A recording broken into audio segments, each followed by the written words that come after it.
안녕하세요. 대업에서 반도체 업종과 IT 산업을 담당하고 있는 임주성입니다. 반도체 산업만큼은 누구보다 빠르고 정확하게 여러분들에게 투자에 필요한 정보들만 전달드리도록 하겠습니다.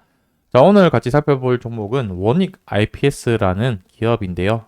제가 제목을 23년도 적자는 불가피했고 24년도 흑자 전환 기대감이다라고 이제 제목을 표현을 했는데 그와 제목의 대제목에 맞게끔 이제 소주제를 세 가지 정도 준비를 했습니다.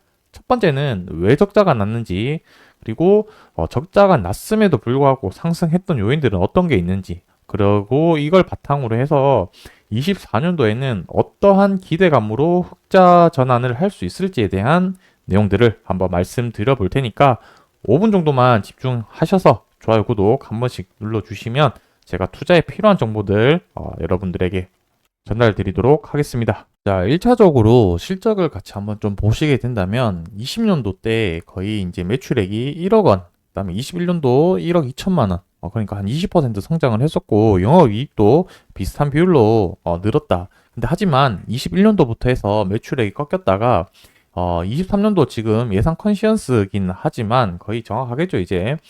이 부분이 매출액과 영업이익도 적자가 전환이 되면서 되게 좋지 못한 흐름으로 흘러갔다라고 말씀드릴 수가 있겠는데, 이 부분에 대해서 좀 이해를 하려면 그 원익 IPS가 어떤 사업을 영위를 하고 있는지랑, 그리고 두 번째는 그 사업에 대한 시장성을 좀 이해하는 것이 좀 중요하다고 말씀드릴 수가 있겠습니다. 자, 뭐 여러 가지 제품이 있는데 주요 제품 중 하나가 CVD 증착 장비를 만드는 회사 중에 하나다라고 말씀드릴 수가 있는데, 이 CVD라는 거는 결국에 반도체 공정에서 전 공정에 해당을 하는 거고요. 그리고 이 부분은 반도체 기업 중에 소부장 기업 중에 하나다라고 말씀드릴 수가 있겠습니다.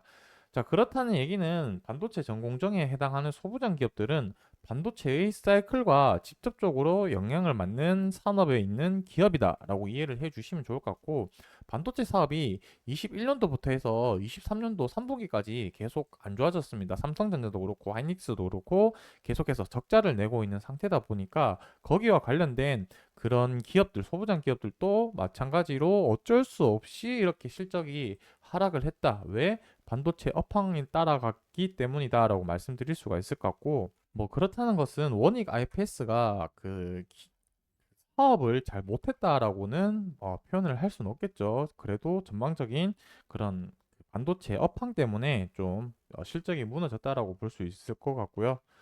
자, 과거에 원익 IPS가 이렇게 거래량이 들어오면서 주가가 상승했던 이유들을 한번 좀 살펴보면은 개별적인 이슈가 있었다기보다는 반도체 시장에 대한 어, 기대감 때문에 올라갔다라고 말씀드릴 수가 있겠습니다. 그렇다는 것은 원익 IPS가 가진 개인 기업 개별 재료로 상승하기보다는 이 이후에 상승하기 위해선 요인들이 어떤 요인을 받쳐줘야 되냐면, 결국에 기업에 대한 실적이 상승을 해야지 나중에는 주가가 올라갈 수 있는 요인이 되겠다라고 정리를 할 수가 있겠습니다.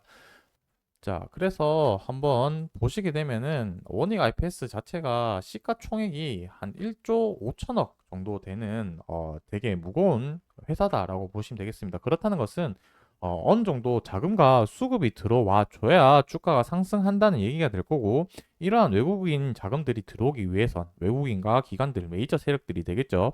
어, 들어오기 위해서는 실적이 어느 정도 뒷받침되면서 반도체 전반적인 시장 상황이 좋아져야 그렇게 주가가 상승할 수 있다라고 말씀드릴 수가 있겠습니다. 자, 그렇다면 제가 24년도에는 흑자 기대감이라고 말씀을 드렸는데, 결국에 실적이 개선이 되어야지 24년도 그 실적이 그 흑자 전환을 할 수 있을 텐데, 결국에는 반도체 업황과 관련이 있다라고 말씀을 드렸었고, 23년도 3분기부터 해서 바닥을 찍고 지금 반도체 업황은 좋아지고 있는 추세다라고 말씀드릴 수가 있겠습니다. 자, 이렇게 판단하는 근거는 두 가지 정도 있습니다. 첫 번째는 가격. 어떤 가격이 있냐면 메모리 가격과 낸드 플래시 가격, 그 다음에 두 번째는 반도체의 재고량 가지고 이제 판단을 하는데, 이게 23년도 10월부터 해서 바닥을 찍고 메모리 가격이 지금 올라가고 있다. 그리고 그와 비슷한 시점에서 재고도 줄고 있다. 라고 정리를 할 수 있을 것 같고, 이 두 가지 지표가 결국에는 반도체의 업황을 확인하는 바로미터이기 때문에 계속해서 이제 바닥을 찍고 좋아지고 있는 추세다라고 말씀드릴 수가 있을 것 같습니다.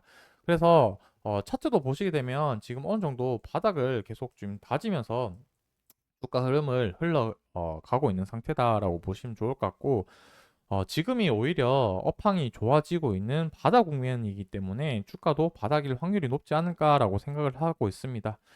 오늘 영상은 이 정도로 제가 말씀을 드린다면은, 이 원익 IPS가 왜 적자를 받고 24년도에는 왜 흑자에 대한 기대감, 흑자 전환을 할 수 있을지에 대한 내용이 어느 정도 이해가 되셨을 거라고 생각됩니다.